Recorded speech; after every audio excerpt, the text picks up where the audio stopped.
Hey, class. In this podcast, I want to talk about the San Antonio missions specifically and talk about a little bit about each mission. If you're looking at this, you see the inside of Mission San Jose, which I think is quite beautiful. Um, One of the things that's really striking about the missions is that, of course, the Alamo is Mission Valero. That was the first mission, but now we tend to refer to it as the Alamo, and we often forget that the Alamo was initially the first mission in San Antonio. And the other four missions now are UNESCO World Heritage Sites, which is very prestigious. Um, and one of the things that you can do for extra credit in this class, and what most students do, is you can go to two of the missions and get extra credit for going. And students just seem to really, I've done this for years, and students really love this extra credit. So anyway, so let's talk about the San Antonio mission. So there were ultimately five missions in San Antonio. San Antonio was the most successful Spanish settlement in Texas. And let's not forget there was also a Presidio too in San Antonio, but there's no remnants of the Presidio today. There's no place you can go. Now, if you want to see the remnants of a Presidio, you can actually go down to Goliad. Goliad was also a successful San Antonio mission, and there's still the remnants of from the late 1700s, the Presidio that was there. But the Presidio doesn't exist in San Antonio, but the ruins of the five missions in San Antonio still do exist, and they're, I think, quite extraordinarily beautiful. And it really has nothing to do with religion. If you're Roman Catholic, it does add another dimension to your experience.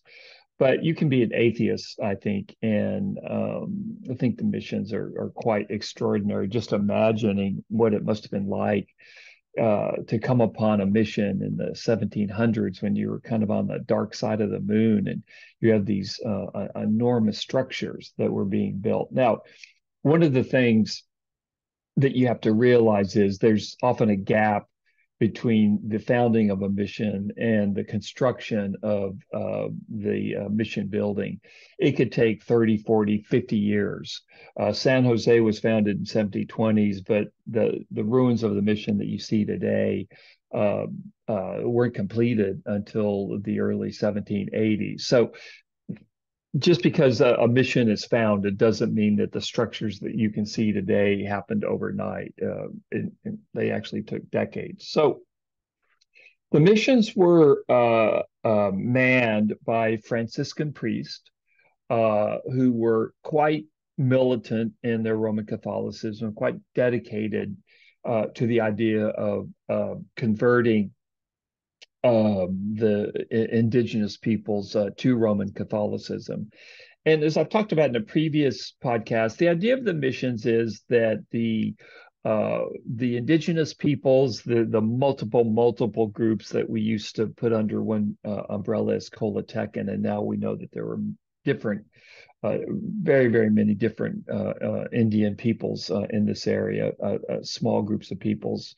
The idea was that they would be Christianized, and once they were Christianized, they could be Hispanicized. They would become, as time went on, this would take generations. The idea was that they would become good Spanish citizens, and of course, the missions were also designed to protect the frontier.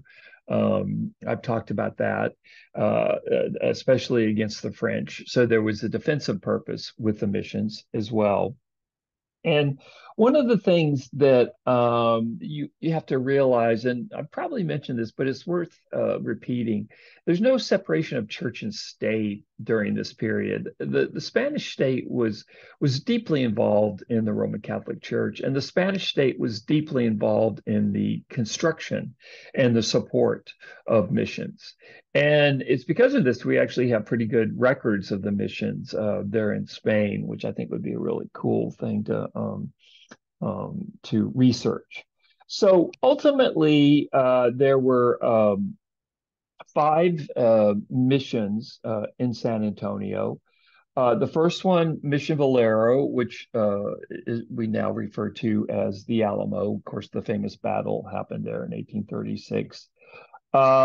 The second mission was San Jose y San Miguel de Aguayo. So Aguayo, who I've talked about in previous podcasts, a mission was built in his honor in 1720. So those were the first two missions that were built in San Antonio, Valero, and what we often just refer to as San Jose. And many folks think that San Jose is one of the most beautiful missions in San Antonio, but I actually really like them all. By the 1730s, the Spanish began to feel a little bit more comfortable about uh, its control over East Texas, kind of the Nacogdoches area. They felt like they'd come to an accommodation with the French, and they didn't need to have kind of a tripwire in what's now East Texas. And so what you had is the far East Texas missions. For the most part, support for these missions was withdrawn, and three of these missions were closed and they were moved to San Antonio. So that's how we get the three remaining missions. They had originally been founded in the East Texas on the border with French Louisiana, but in the early 1730s they were shut down. They were relocated in San Antonio, and again, over a period of decades, the structures that we can now see today, at least the remnants of the structures, were built. So just to repeat, two initial missions, one Valero in 1718, San Jose 1720 as part of the Aguayo expedition. And then a decade later, three missions were shut down in East Texas and they were moved to San Antonio. So San Antonio, as you can see, is becoming the center of Spanish Texas.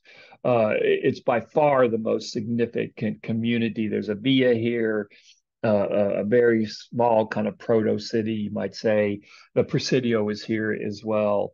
So San Antonio is by far the most successful example of the Presidio mission system in Texas, and actually one of the most successful examples in all of the Spanish possessions, the northern possessions, all the way the stretch all the way from California, Arizona.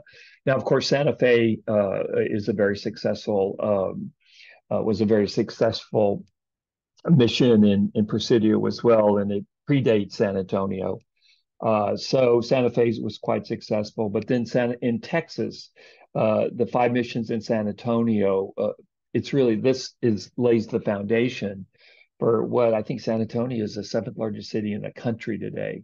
And so the mission Presidio system wasn't always successful. In fact, it failed more often than it didn't.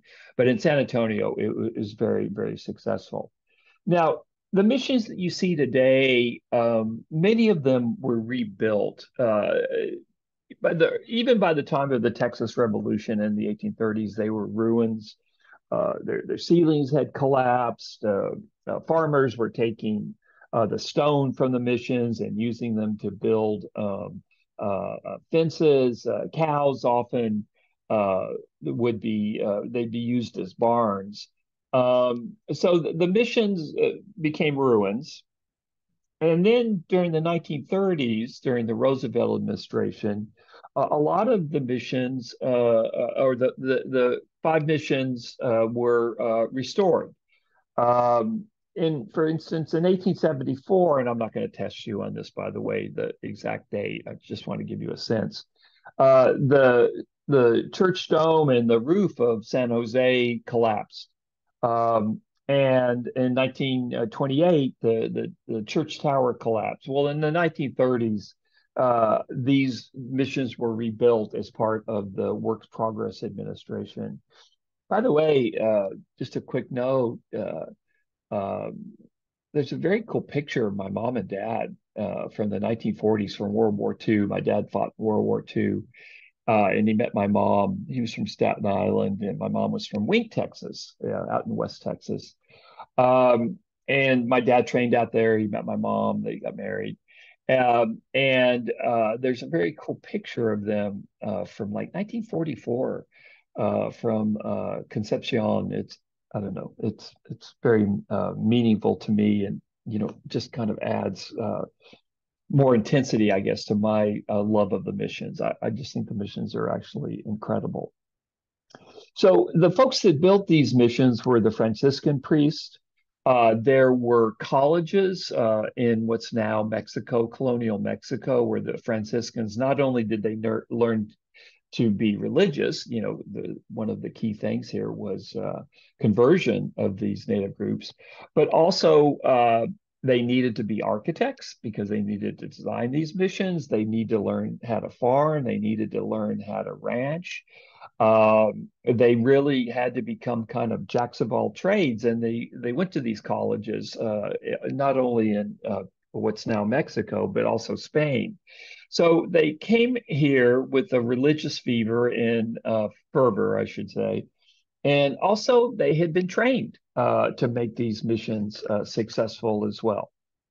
And so just to repeat, the missions, five missions. So here's the interior, and they're all active except for the Alamo. All of the missions are active Roman Catholic parishes today.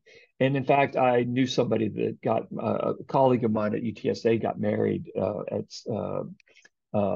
San Jose probably 15 years ago. Very cool wedding to go to.